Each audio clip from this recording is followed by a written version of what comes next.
Hey tubers, welcome back for another adventure. A quick video.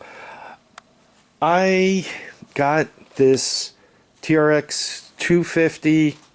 It came with a gas tank that somebody had already used Kreem in. Kreem. Gas tank sealer.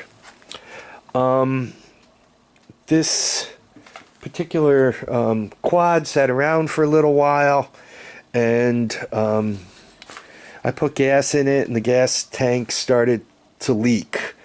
So you know, I'm not sure if I saved it or not, but I'll describe what I did. First thing I did is before it was leaking all that badly, I put acetone in it and swished it around several times and cleaned it up. So basically I used acetone to clean up the cream surface that was on the inside of the tank. Then I flipped it over and cleaned up the bottom where it had rusted through. You could see somebody already did a nice redneck repair here.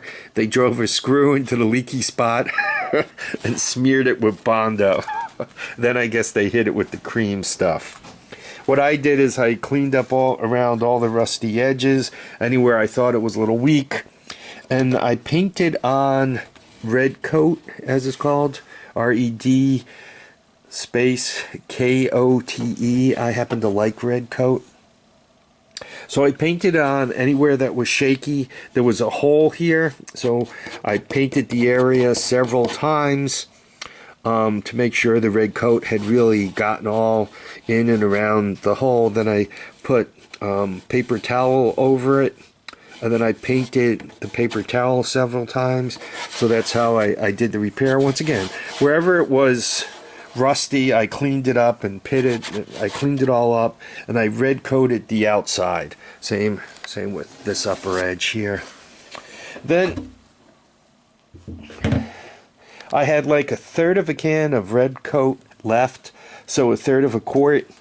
So I poured it in, half of it, you know, to that side of the hump, so to speak, and half of it to this side of the hump, and did my best to really coat the bottom, you know, the seams. Obviously, if you look in here, you could see some of the white of the cream. So I did not have enough to kind of do the hump area, so to speak, and up the sides, but I got the bottom where it was rusty. Now I'm trying to save this gas tank for a few reasons. First of all, it's OEM, and I try to keep them as complete as possible, though I do have if this still leaks, I have a plastic replacement tank ready to go on. But if at all possible, I try to stick with the OEM metal tank. I just prefer it. So that's what I'm trying to do. We'll see if it works out for me. The other thing is I felt as if I really had nothing to lose.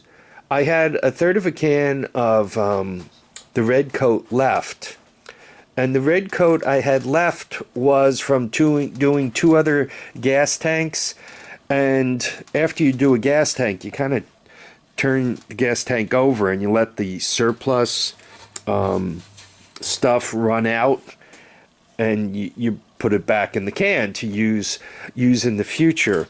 But the surplus stuff has a tendency to be a little thicker, and it has a bunch of tiny air bubbles in it and so forth. It's kind of not the best Red Kote. Like, if you have a gas tank you really care about, you would really want to start with the fresh can, not the stuff that was returned to the can for future use. Anyhow, so that's what I used. I figured, what do I have to lose, right? I'm not going to use it in anything else. So the reason why I'm showing you this gas tank and not just bolting it right up and saying, oh, look, it doesn't leak. Because once I bolt it right up and determine that it doesn't leak, it's too late.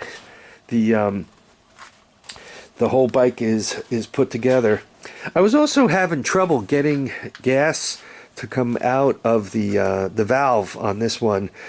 It turns out when I went to put something into the where the pipe fitting is there, I discovered that somebody had jammed a pencil up in there and had not gotten it completely out of there. So there was only some gas coming out. I'd be surprised if when they were running the bike, if the tank wasn't like full and if they were running it hard, I'd be amazed if it didn't kind of act fuel starved. If it, you know, like the carburetor didn't have trouble getting gas, because I was having trouble getting gas to go to the carburetor until once again I discovered that pencil and pulled it out of there and you know, moved the whole thing forward. So there we are, kind of a sketchy gas tank repair, but I think it'll work, and I think that'll get the tank back on there, which will be a good thing. And once again, I already bought a replacement tank. I did a video on it, so you guys already know all about this tank. So I could just save this for the future. I just got to make sure I don't keep it too hot and too cold, because once again, you don't want the tank to deform. Because if the tank deforms in this area here, it'll be hard to get the flange to seal properly, and then leaky. And what use is it of having this nice new gas tank on the shelf waiting to go on? So that's it. Those are my thoughts. So I'm kind of sealing a gas tank that's already been sealed. Once again, a little sketchy. So, but there we are. Anyway, I want to thank everyone for watching and commenting and subscribing. Please remember to keep your feet down, keep your heads up, and get out and enjoy each and every day. If you like this video, you know how to let me know. And if you don't, please tell me why. Bye now.